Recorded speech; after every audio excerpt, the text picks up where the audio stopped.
Ahli waris haji, M. Rawi Dahlan yakni, Fathul Nadim, melakukan upaya hukum ke Pengadilan Tata Usaha Negara atau PT-UN atas objek di Pasar Asem Payung yang diklaim milik Pemkot Surabaya berdasarkan sertifikat hak pakai nomor 00011 Kelurahan Gebang Putih, tanggal 16 Agustus tahun 2023.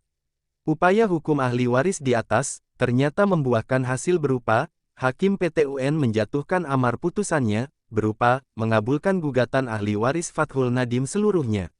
Serta Hakim PT-UN menyatakan mewajibkan kepada Kepala Kantor Pertanahan Kota Surabaya II untuk mencabut sertifikat hak pakai nomor 00011 Kelurahan Gebang Putih, tanggal 16 Agustus tahun 2023, surat ukur nomor 593 Gebang Putih 2023, tanggal 4 Agustus tahun 2023, luas 1.720 meter persegi atas nama pemerintah kota Surabaya. Hal di atas selaras dengan yang disampaikan penasehat hukum Fathul Nadim yaitu Muhammad Masud dan Hendra. Saat ditemui, Masud mengucapkan syukur atas kehendak Tuhan Yang Maha Esa. Atas amar putusan tersebut, pihaknya masih menunggu masa tenggang selama 14 hari pasca amar putusan dibacakan. Kami menunggu, pihak tergugat Badan Pertanahan Negara Surabaya II dan Pemkot Surabaya sebagai tergugat intervensi, apakah akan melakukan upaya hukum banding, ungkap Masud. Masud menambahkan, setelah melewati masa tenggang 14 hari pasca amar putusan dibacakan, apabila pihak tergugat dan tergugat II intervensi tidak menempuh upaya hukum banding maka putusan tersebut telah memiliki kekuatan hukum tetap atau inkrah. Kemudian, pihaknya akan berkoordinasi dengan ahli waris guna berencana melakukan upaya hukum lanjutan atas amar putusan Pengadilan Negeri Surabaya, di mana pihaknya kalah. Dari salah satu ruang di Surabaya, jurnalis Basudewa TV menyampaikan. Terkait hasil putusan dari PT-UN itu, Mas? Mengenai gugatan kemarin, negara 10 PT-UN, kemarin pada tanggal 13 Selasa 2025 itu sudah putusan ya. Dengan putusan yang kita selama ini kita jalani dalam tahapan persidangan, maka alhamdulillah gugatan kita bisa diterima. Karena itu juga masuk dalam arti dalam proses hukum itu kita sudah mengalami suatu keoptimisan bahwa gugatan kita bisa diterima karena dalam segi fakta hukum dan logika hukum itu menurut pandangan kami pada saat itu sudah bisa diterima. Dan tahapan pertimbangan dari majelis hakim yang menangani perkara ini itu alhamdulillah majelis hakim berbuat atau bertindak seadil-adilnya. Jadi saya kira putusan majelis hakim yang menangani perkara ini sudah sepatutnya, kalau kita melihat sudah sepatutnya karena melihat dari fakta-fakta hukum yang selama ini kita ajukan. Itulah yang kita harapkan bahwa seandainya daripada pihak terduga melakukan tindakan hukum, yaitu upaya hukum banding, maka kita juga berdoa bahwa majelis nanti yang menangani perkara ini dalam upaya banding mudah-mudahan bisa juga seadil-adilnya melihat dari putusan yang diputus oleh Pengadilan Tata Usaha Negara. Itu yang perlu disampaikan, dan kita merasa bersyukur mereka juga pada Tuhan Yang Maha Kuasa. Mungkin kalau kita membela hak pasti itu katakan dibantu oleh Allah, dan yang batil pasti kita lawan. Alhamdulillah lawan kita sudah mencapai pada titik bisa diterima, dan upaya kita memang ini sangat perkara ini saya kira bukan perkara yang sifatnya kita menang perkara yang pada umumnya, karena di sini karena yang kita gugat itu instansi terkait, artinya Di situ yang kita buka pertama itu kantor pertanahan Surabaya 2 dan Pemkot Surabaya. Dalam ini yaitu Badan Pengolahan Aset Daerah. Alhamdulillah dengan bukti-bukti yang kita sajikan kemarin kita tunjukkan memang sangat akurat dan benar-benar diproses daripada instansi yang terkait yang berwenang. Nah, kemarin juga kita janggal dengan bukti-bukti yang disajikan atau diajukan pihak tergugat DPR 2 itu kita waktu pembuktian itu dia menunjukkan warta, tapi sepengetahuan saya pada gugatan berdasar tanah ini itu saya kira nggak patut dijadikan warta, karena warta itu dibuat oleh pemohon, ya, warta dibuat oleh pemohon, kita pemohon dan sekaligus sebagai tergugat intervensi. Kita menunjukkan bahwa alat bukti yang berbentuk warta yang bisa terjadi apa itu memang itu cacat prosedur, bukan itu sebenarnya. Makanya di dalam komentar kemarin atau pendapat para tergugat itu mengatakan bahwa itu sebagai aset dan tercatat dan juga memiliki suatu alat bukti yang diketahui oleh pihak terkait. Ternyata di dalamnya juga seperti itu. Nah, kalau kita melihat dari PP nomor 1821 itu sangat tidak masuk akal bahwa itu dijadikan norma atau persyaratan terjadinya apa-apa. Yang kemarin saya sangat setuju dengan adanya ahli yang diajukan oleh tergugat intervensi.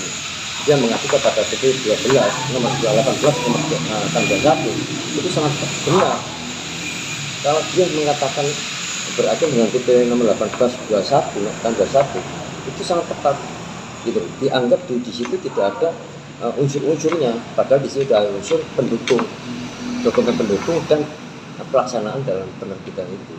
Nah, itu nggak dibacakan. Alhamdulillah kita waktu itu katakan membantah atau mendalilkan di suatu kesimpulan itu harus dijalankan. Tanpa itu dijalankan itu nggak ada artinya, karena itu yang menguatkan dari terbitnya itu, dan itu beracuan yang disebut dalam PP nomor 1821 itu menyangkut warga juga.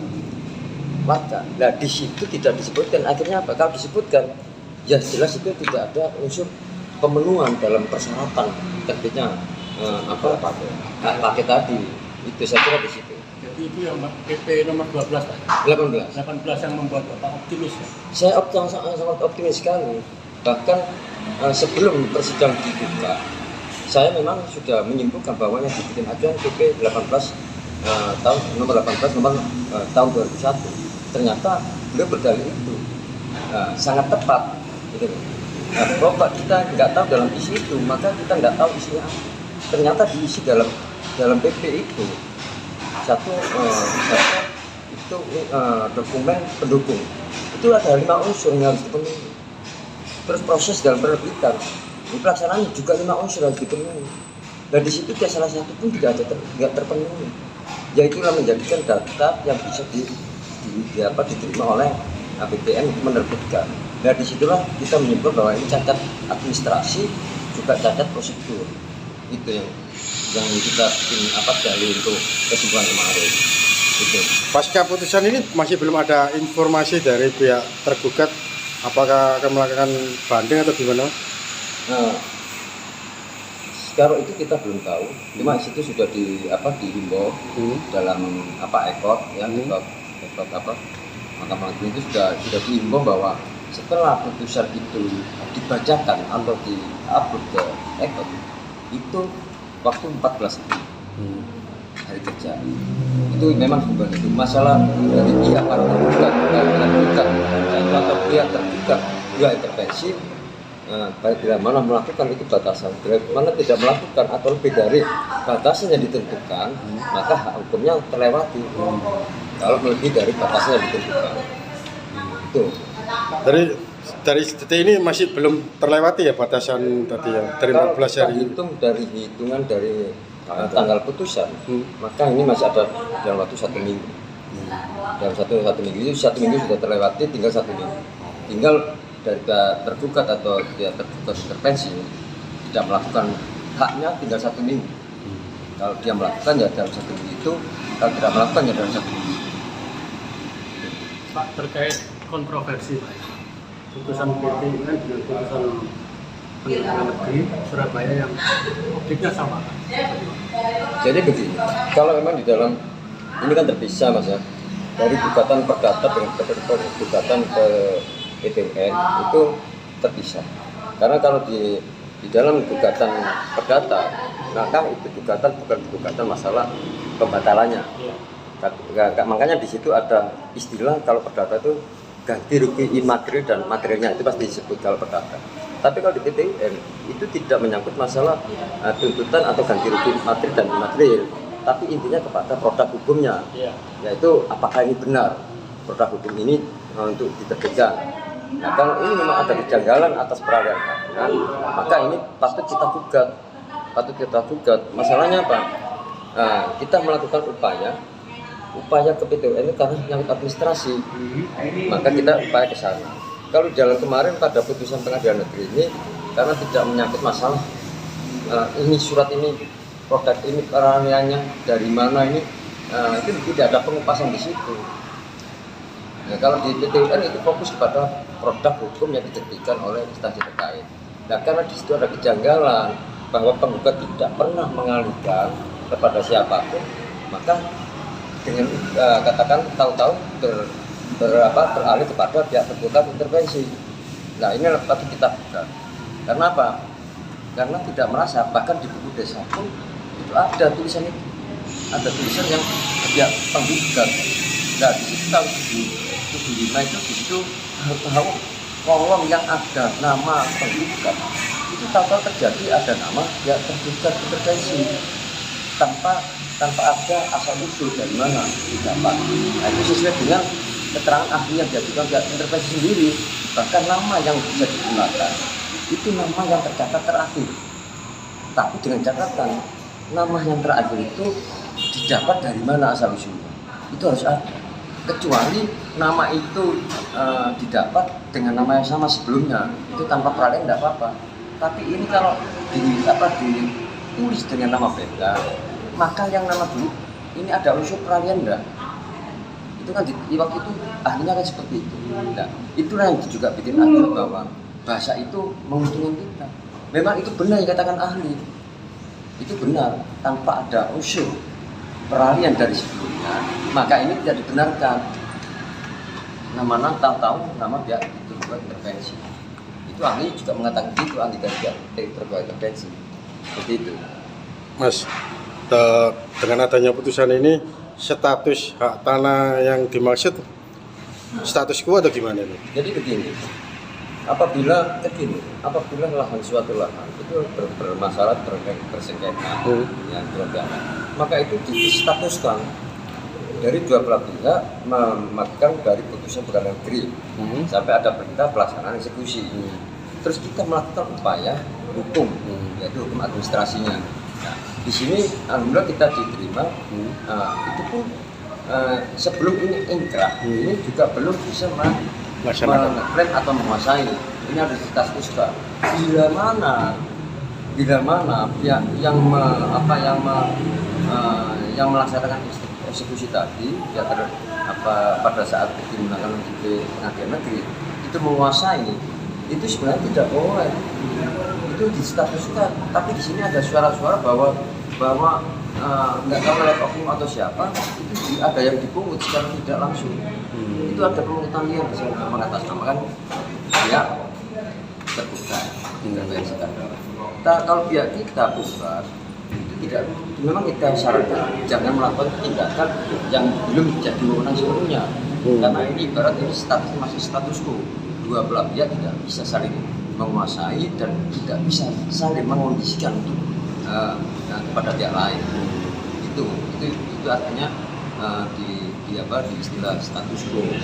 Tapi kalau itu ada terjadi seperti itu, maka itu juga melanggar daripada apa yang jadi putusan pengadilan. Jadi putusan pengadilan di mana di situ karena begini, eksekusi itu tidak bisa menghadirkan dalam proses apapun kalau itu sudah ditetapkan. Tapi bukan berarti dia itu eksekusi itu menguasai sepenuhnya. Itu hanya menjalankan dari putusan atau penetapan eksekusi itu harus dijalankan tanpa harus dihalangi sesuatu upaya-upaya lainnya, itu tidak menghalangi. Itu memang benar, tapi artinya tidak boleh untuk menguasai sepenuhnya. Nah, yang jadi janggal kemarin pada saat tergugat itu mengatakan karena diterbitkan itu ada keterangan bahwa lahan itu tidak dalam sengketa. Padahal sangat sengketa, bahkan para pihak yang tergugat pertama BPN ini juga tergugat pertama dia dalam mengalami sengketa, dia juga melakukan persidangan. Nah, itu dari sengketa. Makanya kemarin bukan majelis hakim ini dan sengketa. Ini kan perkara di sini kan perkara itu. Nah, disitulah majelis mengatakan seperti itu karena tidak ada bersengketa maka BPN berhak untuk menerbitkan. Itu bahasa mereka. Boleh seperti itu, tetapi unsurnya harus dipenuhi, unsurnya itu. Unsurnya untuk menerbitkan itu apa? Unsurnya itu harus dipenuhi, bukan hanya bersengketa. Itu memang benar. Tidak dalam sengketa itu di dalam PP 18/21 itu ada. Di antara dokumen pendukung 50 itu di antara di situ, tidak dalam keadaan sengketa. Ya satu itu, tapi satu pun itu tidak bisa bikin dalil karena ini masih bersengketa. Itu. Pak, langkah hukum selanjutnya Pak, BPN kan sudah menyatakan PT WALA sudah menyatakan bahwa cacat hukum harus dibatalkan. Ya. Berarti kan ada perbuatan melawan hukum dari dia. Ya, jadi begini, memang kalau ditarik ke perdata itu memang ada unsur perbuatan melawan hukumnya. Cuma dalam aktif BPN memutuskan di situ ada catatan prosedur, ya, catatan administrasi. Artinya bahwa perdebatan itu tidak keabsahannya diragukan pada saat itu. Makanya majelis hakim berpendapat seperti itu pertimbangannya. Makanya gugatan kita bisa diterima kan. Untuk melakukan masalah itu langkah selanjutnya, tinggal menunggu dari pihak para tergugat atau juga intervensinya itu melakukan upaya hukum selanjutnya atau tidak kan gitu. Kalau kita pastikan bahwa putusan pengadilan negeri tetap kita lawan, gitu. Baik melalui upaya kita atau gugatan perlawanan, pasti kita lakukan karena ini nggak serta merta bahwa putusan PTN itu serta merta ini gugur sendiri nggak bisa. Karena ini lain pengadilan, ini harusnya setelah kita diputus oleh pengadilan tata usaha negara, inilah dari kita untuk bikin suatu perlawanan, perbuatan melawanan, dan gitu ya. Artinya apa? Putusan dari tingkat pertama sampai pengadilan tinggi sampai kasasi itu kita lama. Karena ini kita lama. Karena apa? Ini terpisah ya, antara pengadilan tata usaha negara dan perdata. Ya. Dasar putusan PT UN akan sampai mengajukan perlawanan itu. Dari putusan pengadilan tata usaha negara itulah yang bikin untuk gugatan perlawanan. Karena apa? Karena kalau kita tidak menggugat maka ini bikin jadi bahwa di pengadilan negeri itu tidak bisa terhapus dari sendirinya atau putus tanpa harus ada gugatan perlawanan. Itu pasti kita lakukan. Atau nanti upaya PK selanjutnya. Tinggal mana yang kita tempuh. Oke. Saya kira itu. Terima kasih Mas.